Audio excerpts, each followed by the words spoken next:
Je m'appelle Élise Fontaine, j'ai 31 ans. Et le matin de mon mariage, j'ai passé un coup de téléphone que je n'ai jamais regretté une seule seconde. J'étais dans le salon de préparation de la mariée, dans le lieu le plus beau que j'ai jamais vu de ma vie. Parquet ancien, lumière d'octobre qui entrait par des fenêtres plus vieilles que mes grands-parents, et je tenais mon téléphone à deux mains, encore en robe, et je demandais à mon photographe s'il pouvait changer la couleur d'une robe sur toutes les photos où elle apparaîtrait. Pas ma robe, celle de quelqu'un d'autre. Il a dit oui. Je lui ai dit quelle couleur je voulais. Et puis j'ai reposé le téléphone, je me suis regardée dans le miroir, j'ai mis les boucles d'oreilles en perles de ma grand-mère, et je me suis mariée. Si vous voulez comprendre pourquoi j'ai passé cet appel, et pourquoi je le repasserai demain, sans hésiter, il faut que je vous ramène un peu en arrière. Avant de le faire, je veux vous dire quelque chose directement. Si vous avez trouvé cette vidéo, je ne pense pas que c'est un hasard. Je pense que vous avez probablement été dans une version de cette pièce, peut-être pas un salon de mariée, peut-être rien d'aussi dramatique, mais une pièce où quelqu'un a fait quelque chose qui était si clairement intentionnel, si précisément dirigé contre vous, et où tout le monde autour a regardé ailleurs et n'a rien dit. Et vous avez souri. Parce que c'est ce qu'on fait. Parce qu'on a appris que faire une scène était d'une certaine façon pire que d'absorber ce qu'on vous faisait subir. Si c'est vous, restez avec moi. Likez la vidéo, abonnez-vous pour recevoir la suite. Parce que cette histoire ne se termine pas en partie 1.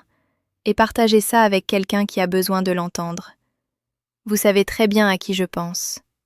Bien. Laissez-moi vous ramener au début. J'ai grandi à Annecy, en Haute-Savoie, dans un appartement du centre-ville, avec un père professeur de maths au lycée Berthollet et une mère bibliothécaire qui reliait elle-même ses livres préférés les soirs d'hiver. On n'était pas riches. On ne manquait de rien non plus. On avait notre appartement, on faisait un voyage en voiture tous les étés, on ne se disputait pas beaucoup, mais quand ça arrivait, ça comptait. Mon père est quelqu'un qui parle encore de composition visuelle à table. Ma mère est le genre de femme qui apparaît silencieusement à côté de vous quand vous faites quelque chose de difficile et qui reste là jusqu'à ce que ce soit terminé. J'ai une sœur aînée, Lucie, installée à Grenoble, qui est honnêtement la personne la plus drôle que je connaisse quand elle daigne s'y mettre. L'atmosphère émotionnelle de cette maison était chaleureuse, pratique, un peu silencieuse. On ne s'attardait pas sur les choses. On réparait ce qu'on pouvait et on avançait. Ce que j'en ai hérité est à la fois un don et un défaut dans des proportions à peu près égales. Je suis extrêmement douée pour avancer. Je ne suis pas toujours douée pour m'arrêter d'abord et dire « Ce qui vient de se passer là, c'était mal. Quelqu'un doit savoir que c'était mal. » Il y a un souvenir qui me revient souvent. J'avais 8 ans.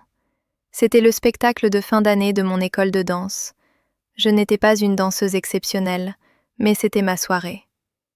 Je portais un juste-au-corps blanc que ma mère avait cousu pendant 3 semaines.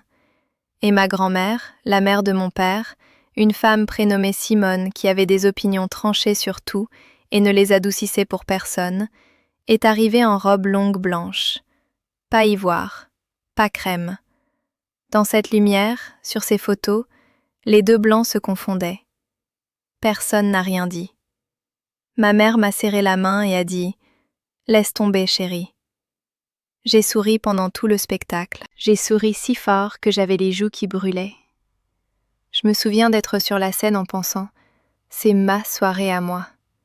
Et j'ai continué à sourire. Je n'ai jamais digéré ce souvenir. Je ne l'avais pas réalisé avant récemment, mais non. Je ne l'avais jamais vraiment digéré. J'ai fait une classe préparatoire à Chambéry, puis je suis entrée à l'École nationale supérieure des arts décoratifs à Paris. J'ai financé mes 2 dernières années avec des missions de graphisme freelance pour des agences parisiennes et une boutique de mode indépendante dans le Marais où je connaissais le calendrier des collections de chaque créateur à la fin du premier mois. J'ai obtenu mon diplôme. Je me suis installée à Paris pour de bon.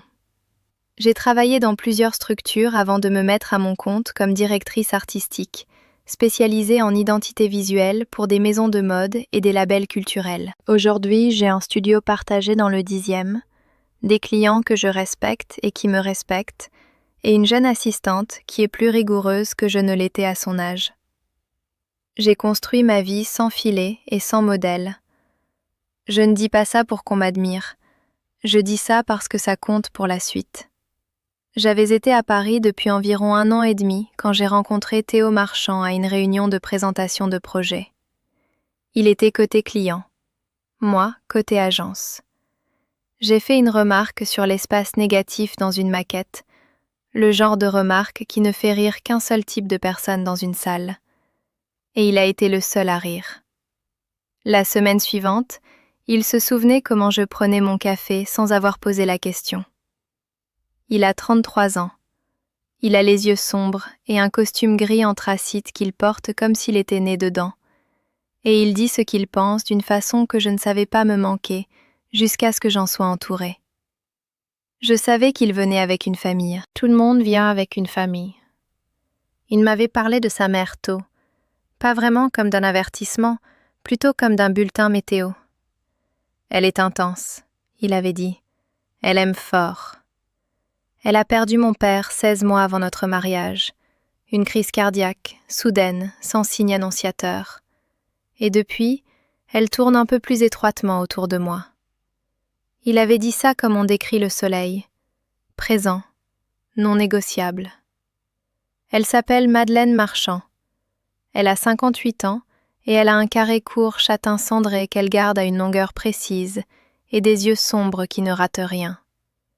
C'est le genre de femme qui arrive la première à tout, qui contribue à tout, et qui utilise ensuite chaque contribution comme une forme tranquille de droit de regard.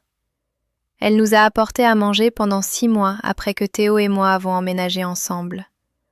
De la très bonne nourriture, honnêtement, en quantité considérable. Et chaque fois qu'elle posait quelque chose sur notre plan de travail, elle réorganisait quelque chose à côté, juste légèrement, juste assez pour que vous le notiez plus tard, sans être sûr d'avoir bien vu. Elle n'a jamais été ouvertement cruelle envers moi. C'est ce que je veux que vous compreniez. Pas de scène, pas d'insultes, pas de confrontation dramatique au dîner de Noël. C'était toujours plus petit que ça. C'était la façon dont elle appelait tous les amis de son fils par leur prénom et se tournait ensuite vers moi en disant « ta petite amie ». La façon dont elle regardait quelque chose que j'avais fait dans notre appartement, une affiche choisie, une couleur sur un mur, et disait « Théo a toujours aimé les choses d'une certaine façon », comme si j'étais entrée dans un musée et déplacé les tableaux. La façon dont elle racontait des histoires à table, où Théo était le centre de chacune, et où j'étais une indication de mise en scène. J'ai tout absorbé. J'ai avancé. J'étais la facile, la pratique, comme on m'avait élevée à l'être. Le matin du 14 octobre, j'étais dans le salon de la mariée 45 minutes avant la cérémonie. J'avais un planning imprimé et plastifié. J'avais un planning de secours sur mon téléphone. Lucie était en train d'épingler une section de mon chignon et me racontait une histoire sur le témoin de Théo et une corbeille de pain que j'allais lui demander de terminer plus tard. Son téléphone a vibré. Ses mains se sont immobilisées dans mes cheveux. J'ai regardé son visage dans le miroir avant de regarder le mien. « Attends », elle a dit. Pas comme on commence une histoire, comme on atterrit. Elle a retourné le téléphone vers moi. C'était une photo du hall d'entrée, prise par Sandrine, la cousine de Théo, qui est constitutionnellement incapable de garder une information pour elle. Floue, prise de loin, mais suffisamment nette. Longue. Mousseline. Des broderies argentées à l'encolure qui accrochaient la lumière du lieu. Blanche. Pas ivoire, pas champagne, pas une mauvaise lecture de l'invitation, blanche. Je l'ai regardée pendant 3 secondes complètes. Je sentais la petite fille au spectacle de danse, sur cette scène, les joues qui brûlaient à force de sourire. Je sentais chaque fois que ma mère m'avait serré la main, chaque fois que j'avais avancé sans m'arrêter pour dire « c'était mal ». J'ai reposé la boucle d'oreille que je tenais. Je ne m'étais pas rendu compte que je la serrais. C'est un choix, j'ai dit. C'est absolument un choix, a dit Lucie. J'ai repris la boucle d'oreille, je l'ai mise, et j'ai pensé à ce que voit un photographe. J'ai pensé à ce qui vit dans les photographies. J'ai pensé à mon album de mariage posé sur une étagère dans 20 ans, et dedans, sur le jour le plus important de ma vie, une deuxième robe blanche. Un rappel silencieux, définitivement développé, que quelqu'un avait décidé d'être présent d'une façon que je ne pouvais ni contester, ni défaire, sauf que je suis directrice artistique. J'ai besoin du numéro de Julien, j'ai dit. Julien a décroché à la deuxième sonnerie. Il était dans le parking en train de faire une dernière vérification de sa liste de prises de vue. C'est le genre de photographe qu'il est, le genre qui a déjà parcouru chaque pièce 2 fois avant que le premier invité arrive. Il a vu mon prénom s'afficher et a supposé que c'était logistique. Il a répondu tranquillement, comme quelqu'un qui a géré 100 questions de matin de mariage et n'est pas inquiet pour celle-ci. « Élise, tout va bien ?» Je veux vous dire ce que ça a fait de formuler la chose suivante à voix haute. Parce que je l'avais retournée dans ma tête pendant environ 4 minutes à ce stade. Et en ces 4 minutes, elle était passée d'impulsion à décision. Et la décision avait une forme qui ressemblait moins à de la vengeance qu'à de la précision. Comme rectifier un document. « J'ai besoin de vous demander quelque chose, » j'ai dit. « Et j'ai besoin que vous me disiez si c'est possible avant que je décide si je veux le faire. » Il s'est tu d'une façon particulière, pas confus, attentif. La mère de Théo est là. Elle porte du blanc, une longue robe en mousseline blanche, des broderies argentées à l'encolure. J'ai marqué une pause. Si vous la photographiez aujourd'hui, et vous le ferez parce qu'elle veillera à ce que ce soit le cas, est-ce que vous pouvez modifier la couleur de la robe en post-production ? 2 secondes de silence. Techniquement, oui, sans aucun problème. Quelle couleur prendrait le moins de temps, j'ai dit, et serait la plus honnête. Il y avait quelque chose dans ce mot qu'il a compris immédiatement. Honnête. Pas dramatique, pas punitif. Honnête. C'est-à-dire une couleur qui ne pourrait pas être confondue avec quelque chose d'accidentel. Une couleur qu'on ne pourrait pas expliquer par l'ivoire ou le champagne ou un effet de lumière. Quelque chose qui ne peut absolument pas être confondu avec du blanc, il a dit. Vert fluo, j'ai dit. Il a fait un son, pas vraiment un rire. Quelque chose qui ressemblait davantage à de la reconnaissance. Comme s'il attendait depuis longtemps que quelqu'un dise quelque chose comme ça. Vert fluo, il a confirmé. Sur toutes les photos où elle apparaît. Je veux que ma robe soit la seule robe blanche dans mon album de mariage. C'est noté, il a dit. Et je l'ai cru. Je veux m'arrêter une seconde ici, parce que je sais ce que certains d'entre vous pensent peut-être. Vous pensez peut-être, c'est mesquin, Élise. Vous pensez peut-être, pourquoi tu n'es pas allée lui parler? Pourquoi tu n'as pas dit à Théo? Pourquoi tu n'as pas pris Madeleine à part et eu une conversation adulte sur ce qu'elle faisait et pourquoi ce n'était pas acceptable? Et voilà ce que je veux vous demander, sincèrement, pas rhétoriquement, parce que j'y pense souvent. Est-ce que vous avez déjà été dans une situation où ce qu'on vous avait fait était si parfaitement construit que le confronter directement vous aurait rendu pire que la personne qui l'avait fait?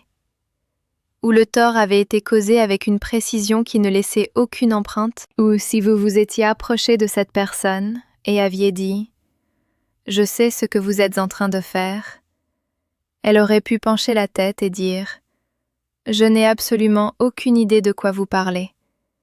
Et tout le monde dans la pièce l'aurait cru plutôt que vous? Laissez votre réponse dans les commentaires. Je les lis tous, et je veux vraiment savoir. Parce que je pense que plus de gens ont été dans ce couloir précis que ceux qui en parlent jamais. Parce que c'est là que j'étais. Madeleine Marchand n'avait rien fait que vous pouvez nommer dans une phrase à un autre adulte et obtenir la réaction que ça mérite. Elle avait porté une robe à un mariage. Elle avait fait un choix. Et si j'étais descendue dans ce hall et avait dit quelque chose, j'aurais été la mariée hystérique qui fait une scène lors de son propre mariage. Elle aurait été la veuve en deuil qui voulait juste être belle pour son fils. Alors je ne suis pas descendue dans le hall. Je n'ai pas appelé Théo. Je suis retournée à la coiffeuse, j'ai laissé Lucie finir mon chignon et j'ai écouté la fin de l'histoire de la corbeille de pain qui en valait vraiment la peine. Théo est venu à la porte du salon à 13h30. On avait prévu ça ensemble. Pas une première vue, juste une main à travers la porte. Une voix. Un rappel que la personne de l'autre côté de tout cela était la raison de tout cela. J'ai pressé ma paume contre la sienne à travers l'encadrement et il a dit « Bonjour » d'une façon difficile à expliquer à quelqu'un qui ne l'a pas entendu. Juste ce mot, portant tout. J'ai dit bonjour à mon tour. Il m'a demandé si j'allais bien. J'ai dit que j'allais plus que bien.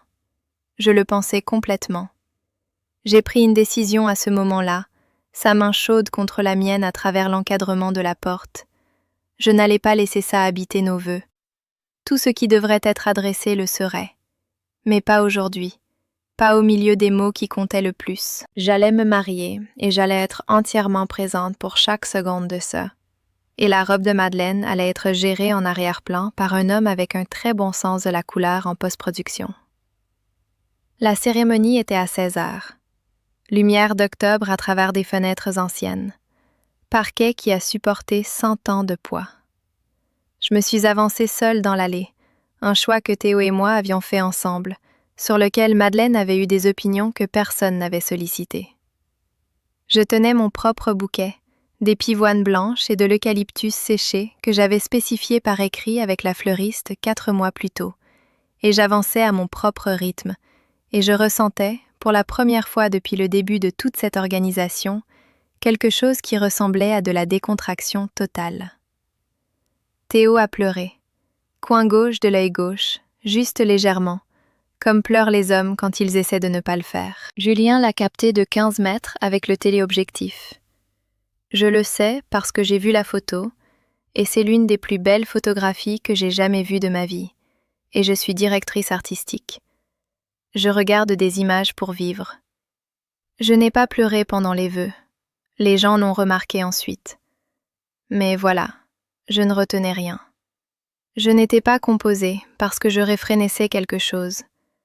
J'étais composée parce que j'étais complètement, entièrement certaine. Il n'y avait plus rien dont être incertaine.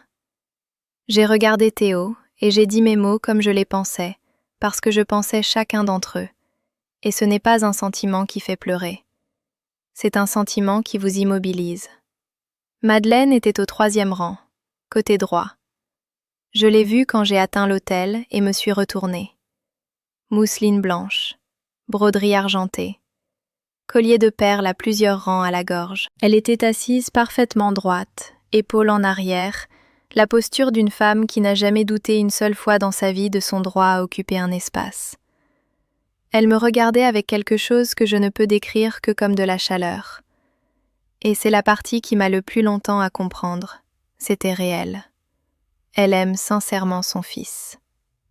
Elle était sincèrement émue par la cérémonie. Elle a pleuré avant même que j'ai atteint l'autel, ce que la tante de Théo, Françoise, m'a rapporté ensuite avec une expression que je n'ai pas su déchiffrer sur le moment. L'amour est réel. La robe l'était aussi. Les deux choses sont vraies en même temps. Julien a photographié la cérémonie depuis 3 positions. Il m'a dit ensuite qu'il avait capturé environ 450 images sur l'ensemble de la journée. Dans 29 d'entre elles, Madeleine Marchand est visible. Dans 21 de ces 29, la robe en mousseline blanche est clairement, entièrement, sans ambiguïté présente. Il n'en a pas raté une seule. À la réception, j'étais près de l'entrée de la grande salle, la main de Théo dans le bas de mon dos, à accueillir les gens qui passaient depuis le cocktail. Je riais de quelque chose que Lucie avait dit. Je tenais une coupe de champagne à laquelle je n'avais pas encore touché. J'étais, sincèrement, en train de vivre la meilleure soirée de ma vie. Et puis je suis passée devant le vestiaire. Je n'essayais pas d'entendre quoi que ce soit.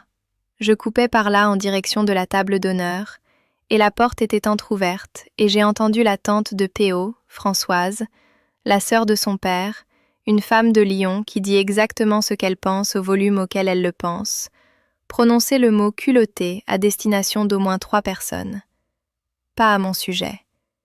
J'ai continué à marcher. Je n'ai pas ralenti. Je n'ai pas regardé à travers la porte en passant. J'ai rangé ça comme je range tout. Je me suis dit, bien, quelqu'un d'autre le voit. Et puis je suis allée à la table d'honneur et je me suis assise à côté de mon mari. Et j'ai mangé le meilleur repas que j'ai eu depuis des années.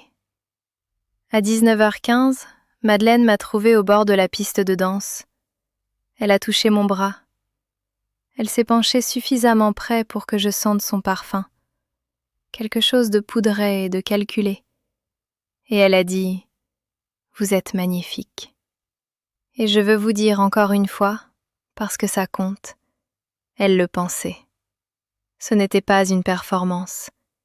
Ses yeux étaient doux et sa voix était douce. Et pendant une seconde, elle n'était qu'une femme au mariage de son fils, genuinement touchée. « J'espère que vous savez, » elle a dit, « à quel point cette famille vous aime. » Je l'ai regardée. J'ai regardé la robe. Je l'ai regardée à nouveau dans les yeux. « Merci, Madeleine, » j'ai dit.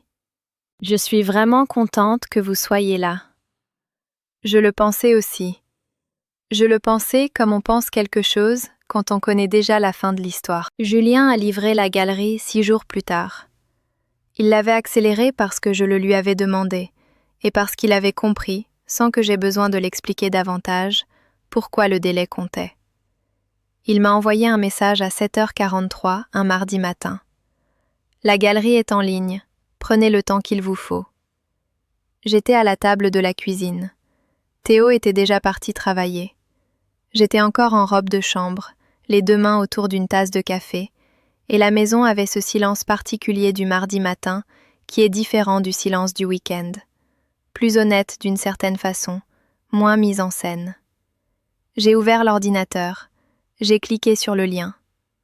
La première image était l'extérieur du lieu, lumière d'octobre sur de vieilles pierres.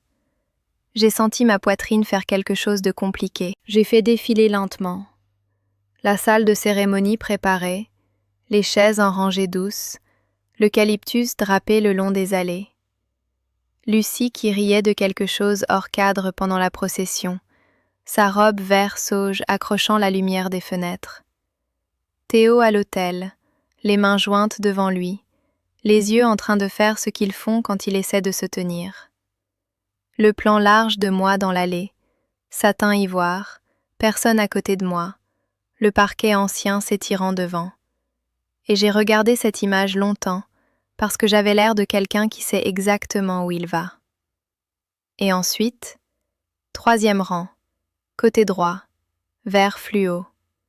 Je veux le décrire avec précision, parce que la précision compte ici.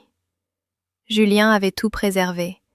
La texture de la mousseline, la façon dont le tissu bougeait, les broderies argentées qui accrochaient toujours la lumière à l'encolure, le collier de perles qui brillait toujours à la gorge. Il n'avait changé que la couleur, et la couleur qu'il avait choisie était le vert spécifique, éclatant, sans ambiguïté possible d'un surligneur flambant neuf. Le vert des gilets de sécurité. Le vert qui existe dans le seul but d'être impossible à ne pas voir et impossible à confondre avec autre chose. Dans le contexte d'un mariage d'octobre, satin ivoire, vert sauge, champagne, lumière de bougie, bois chaud, c'était comme si une fusée de détresse avait été tirée dans le 3e rang. Je suis restée longtemps avec la galerie ouverte devant moi. Je n'ai pas ri, je n'ai pas pleuré. J'ai ressenti quelque chose que je suis encore en train de nommer, quelque chose dans le voisinage de la justice, mais plus silencieux que ça. Plutôt comme quand vous portez quelque chose de travers depuis longtemps et que vous le posez enfin à l'horizontale. Le soulagement n'est pas sonore. Il est, c'est tout. J'ai appelé Lucie. Elles sont là, j'ai dit. Et ? Elle est verte. Lucie a fait un son qui était quelque part entre le rire et les larmes, et a atterri comme quelque chose d'entièrement Ali. Puis elle a dit, très doucement, « Bien. Je veux vous parler du moment où j'ai montré ça à Théo, parce que c'est la partie de l'histoire sur laquelle les gens me posent le plus de questions quand je la raconte. Pas la robe, pas la retouche, pas Julien et son calme professionnel impeccable dans ce parking. Ils me demandent comment ça s'est passé avec Théo. Et honnêtement, moi aussi je me le demandais. Pendant 6 jours, en attendant la galerie, je l'avais retourné dans tous les sens. J'ai pensé à qui il est, à ce qu'il porte, à la géographie précise de sa loyauté. J'ai pensé à toutes les fois en 4 ans où j'avais absorbé quelque chose silencieusement, parce que le nommer aurait exigé de lui quelque chose qu'il n'était pas encore prêt à faire. J'ai pensé au fait que je l'aimais, pleinement, sans réserve, et qu'aimer quelqu'un pleinement ne signifie pas qu'on ne peut pas le voir clairement. Ce soir-là, j'ai ouvert l'ordinateur à la table de la cuisine et je l'ai tourné vers lui sans rien dire. Je l'ai juste tourné vers lui et j'ai attendu. Il a fait défiler. Il a atteint la première image où Madeleine était visible. Il s'est arrêté. Il est revenu d'un cadre en arrière. Il est revenu en avant. Il a regardé l'image suffisamment longtemps pour que j'entende le réfrigérateur tourner. Puis il a fermé l'ordinateur. La cuisine était très silencieuse. « C'est toi qui as fait ça ?» il a dit. « Oui. » « À cause de la robe. » « À cause de la robe. » Il a rouvert l'ordinateur. Il a regardé l'image. Sa mère, en mousseline vert fluo, broderie argentée, collier de perles, au 3e rang de notre cérémonie de mariage, assise parfaitement droite, les épaules en arrière. Et quelque chose a traversé son visage que je n'y avais jamais vu. Ce n'était pas exactement de la colère. C'était de la reconnaissance. L'expression précise de quelqu'un qui a décidé de ne pas savoir quelque chose depuis longtemps et vient de manquer d'espace pour continuer à ne pas le savoir. Si vous avez déjà aimé quelqu'un au point de le protéger d'une vérité sur sa propre famille, et je pense que certains d'entre vous l'ont fait, je pense que c'est un type d'épuisement très particulier. Alors vous connaissez le moment que je décris. Le moment où la chose que vous gériez silencieusement s'assoit enfin à la table et refuse de partir.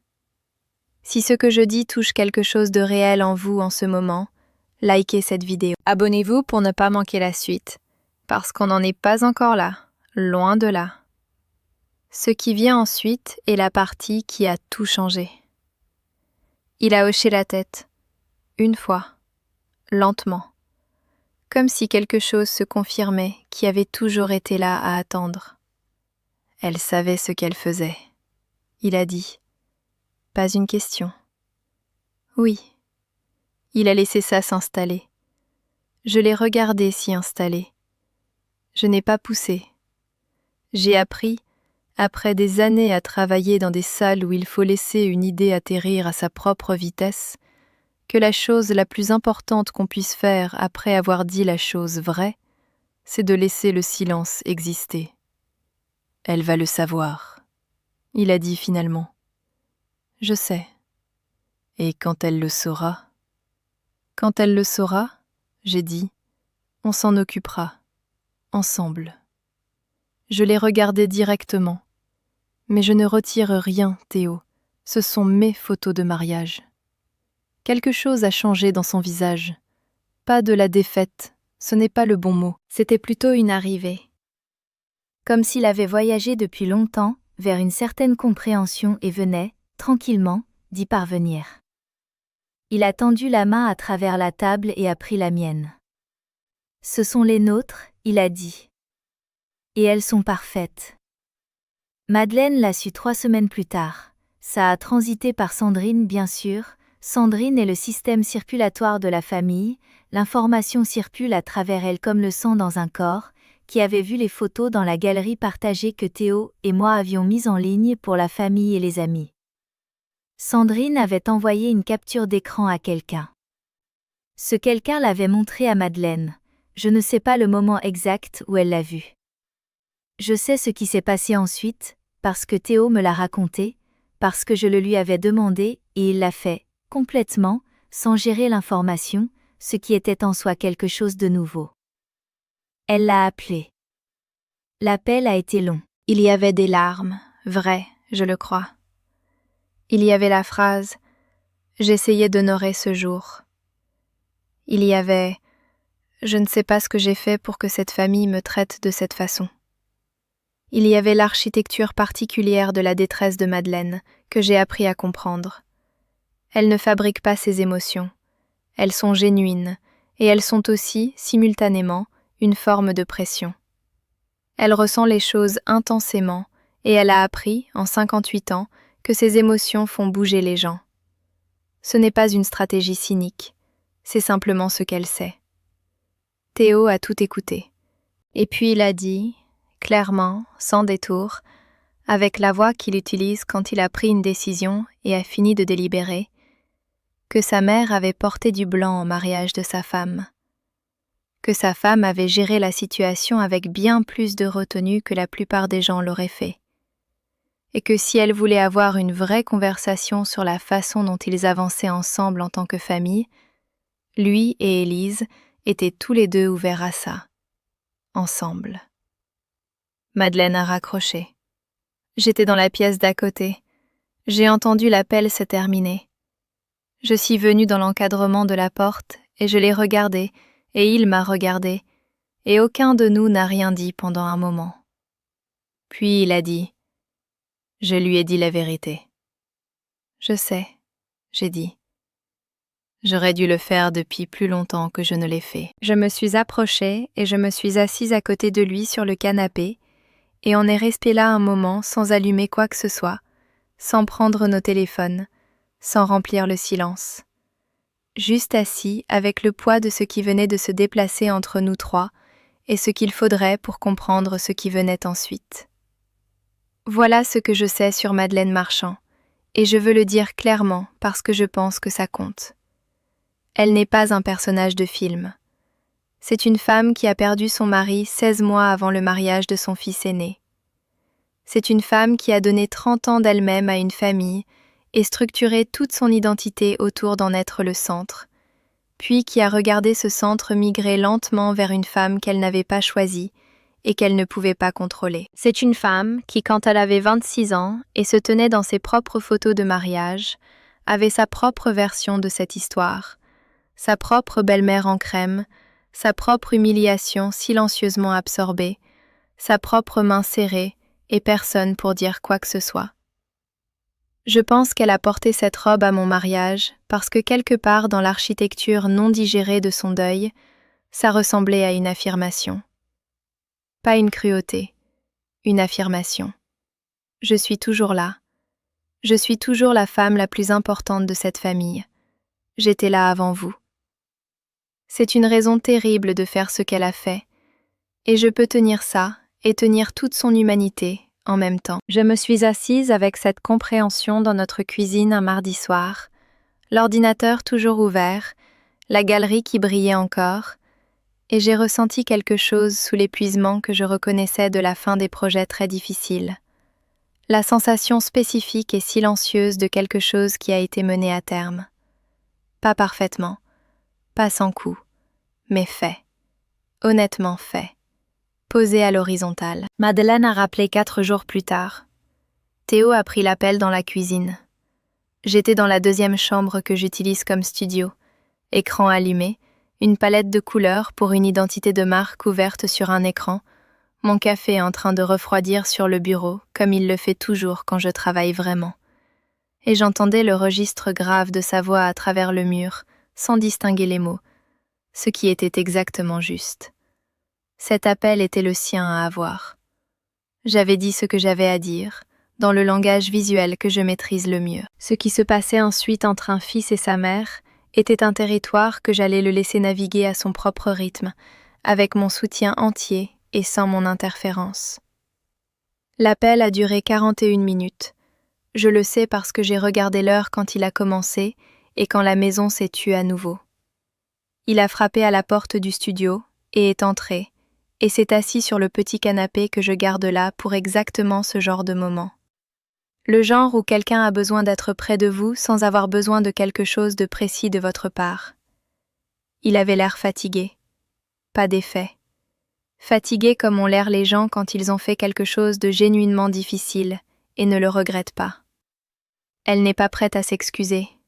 il a dit. Pas de la façon qui voudrait dire quelque chose. D'accord, j'ai dit. Mais elle veut dîner. Nous trois. Elle a dit qu'elle veut mieux vous comprendre. Il a marqué une pause. Ce que je pense qu'elle veut dire, c'est qu'elle veut comprendre comment mieux vous gérer. Je lui ai dit que si on dînait ensemble, ce serait une vraie conversation, pas une mise en scène. J'ai pivoté ma chaise pour lui faire face. « Est-ce que tu veux avoir ce dîner ?» j'ai demandé. « Je veux avoir le dîner que cette conversation pourrait éventuellement devenir. » Il a dit. « Je ne pense pas qu'on en soit encore là. » J'ai hoché la tête. C'était honnête. Je pouvais travailler avec l'honnêteté. « Alors on attend, » j'ai dit.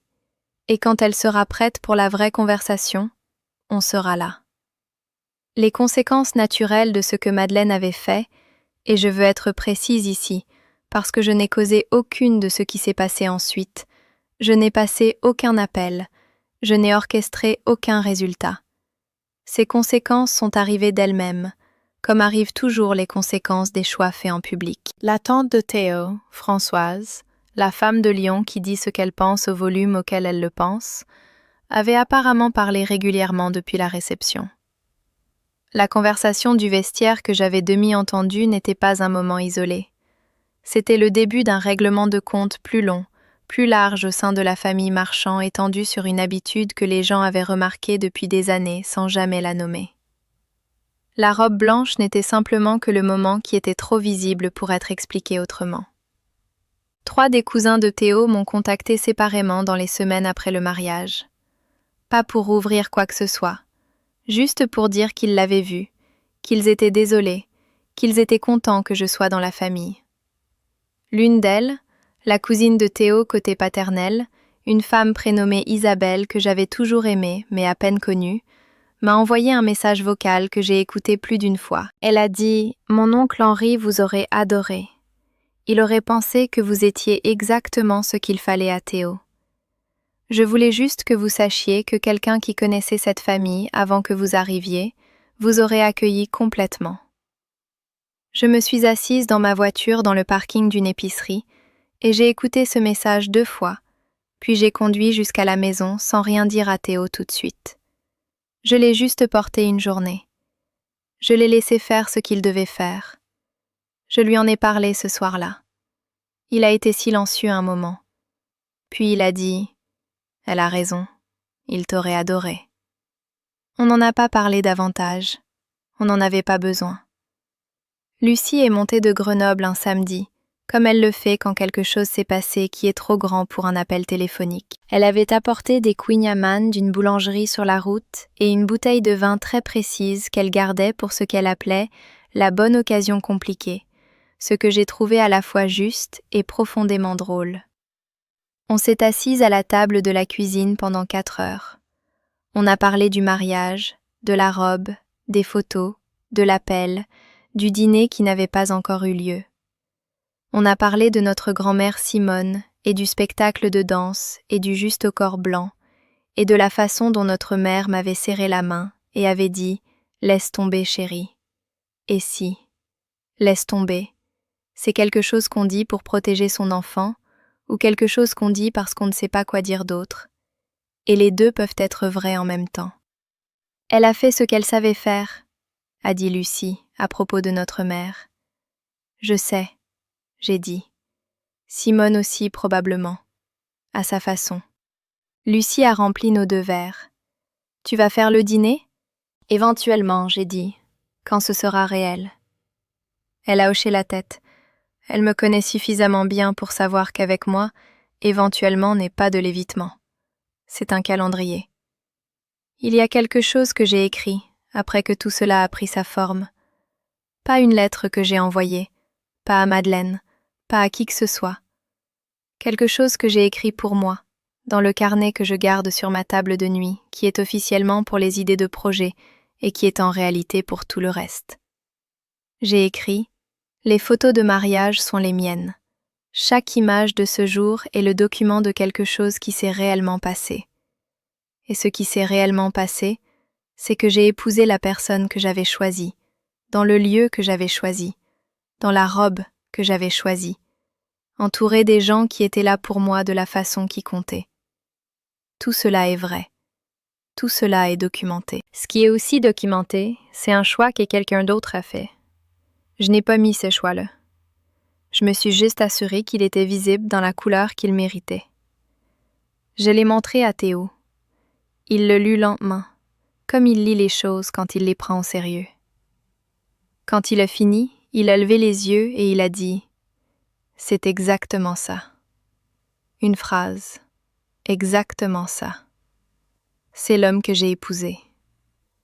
Le dîner a eu lieu, finalement, un dimanche soir, 6 semaines après le mariage. Pas chez Madeleine, pas chez nous. Dans un restaurant dans le 8e arrondissement que Théo avait choisi. Territoire neutre, suffisamment public pour que tout reste mesuré, suffisamment bonne table pour qu'il y ait toujours autre chose dont parler si la conversation avait besoin d'un moment pour respirer. Madeleine portait une robe bordeaux. Je l'ai remarqué. Je n'ai rien dit à ce sujet. Je pense qu'elle l'avait choisi avec soin. Je pense que c'était ce qui se rapprochait le plus d'une reconnaissance dans cette forme-là, et je l'ai accepté dans l'esprit dans lequel c'était offert. La conversation n'était pas une résolution. Je veux être honnête là-dessus, parce que je pense qu'il existe une version de cette histoire où je vous dis qu'on s'est assise et qu'elle s'est excusée complètement et qu'on a pleuré et qu'on s'est embrassé et que tout a guéri proprement, et ce serait une histoire plus satisfaisante et ce serait aussi de la fiction. Ce qui s'est réellement passé ressemblait davantage à un début. Elle a parlé d'Henri. Elle a parlé de combien lui manquait une table pleine. Elle a raconté une histoire sur Théo à 7 ans qui essayait de réparer une vieille radio qu'il avait trouvée dans la cave, et pendant qu'elle la racontait, elle le regardait avec une expression tellement sans défense que pendant un moment, j'ai vu exactement qui elle avait été avant que tout se calcifie. J'ai écouté, j'ai posé des questions. Je n'ai pas joué une chaleur que je ne ressentais pas, mais je n'ai pas non plus retenu la chaleur que je ressentais, parce qu'elle était réelle, compliquée et partielle et réelle. À la fin de la soirée, dans le parking, elle a touché mon bras de la même façon qu'à la réception. Elle a dit « Merci d'être venu ». J'ai dit « Merci d'avoir rappelé ». Elle a hoché la tête. Elle est montée dans sa voiture. Théo et moi avons conduit jusqu'à la maison largement en silence. Le bon silence. Celui qui signifie que tout ce qui devait être dit l'a été et que le reste peut attendre. La photographie est accrochée dans notre couloir maintenant. Le plan large de la cérémonie. Moi qui avance seule dans l'allée en satin ivoire. Lumière d'octobre à travers des fenêtres anciennes. Théo au bout, en costume gris anthracite. Le parquet ancien. L'eucalyptus le long des rangées de chaises. C'est une belle photographie. Julien a fait ce qu'il fait, qui consiste à trouver le moment vrai et à le tenir immobile. Au 3e rang, côté droit. Une petite silhouette en mousseline vert fluo, broderie argentée qui accroche la lumière, collier de perles à la gorge, épaules parfaitement droites. Je l'ai mise là intentionnellement. Pas comme un monument au conflit. Pas comme un rappel quotidien de ce qui a été fait. Je l'ai mise là parce que c'est honnête. Parce que tout dans cette image s'est réellement passé, et la photographie dit la vérité sur tout cela. L'amour, la joie, la lumière, le parquet ancien, et le choix que quelqu'un a fait au 3e rang que je n'ai pas absorbé silencieusement. Chaque matin, quand je passe devant en allant vers la cuisine, je ressens quelque chose que j'essaie de nommer depuis des semaines. Ce n'est pas du triomphe, ce n'est pas de la colère. C'est quelque chose de plus silencieux et de plus durable que l'un ou l'autre. C'est la sensation d'avoir dit la vérité dans le langage le plus clair que je connaisse. C'est la sensation d'être l'auteur de ma propre histoire. Je m'appelle Élise Fontaine, j'ai 31 ans. Et la petite fille qui se tenait sur cette scène à 8 ans, les joues brûlantes à force de sourire, son juste au corps blanc se fondant dans la robe crème de sa grand-mère sur toutes les photos de cette soirée, elle a finalement fait quelque chose. Avant de partir, je veux vous demander quelque chose. Et je le pense sincèrement, ce n'est pas une phrase de script. Je veux vraiment savoir. Est-ce que quelqu'un vous a déjà fait quelque chose de si précisément construit que vous ne pouviez pas le nommer à voix haute sans paraître déraisonnable? Quelque chose qui vivait dans l'écart entre ce qui s'était réellement passé et ce que n'importe qui croirait si vous le décriviez. Quelque chose que vous avez absorbé silencieusement parce que l'alternative semblait pire, et que vous avez ensuite porté plus longtemps que vous n'auriez dû? Laissez-le dans les commentaires. Racontez-moi autant ou aussi peu que vous voulez. Je les lis tous, je le pense vraiment, et je crois que les gens dans ces commentaires se lisent aussi entre eux, et parfois ça compte plus que tout le reste. Si cette histoire vous a accompagné, si une partie de tout ça ressemblait à quelque chose dont vous aviez besoin d'entendre parler aujourd'hui, likez la vidéo, abonnez-vous pour être là pour la prochaine, et partagez ça avec quelqu'un qui a besoin d'une permission d'arrêter d'absorber silencieusement. Vous savez exactement à qui je pense. Je m'appelle Élise, j'ai 31 ans, et je suis exactement là où je dois être.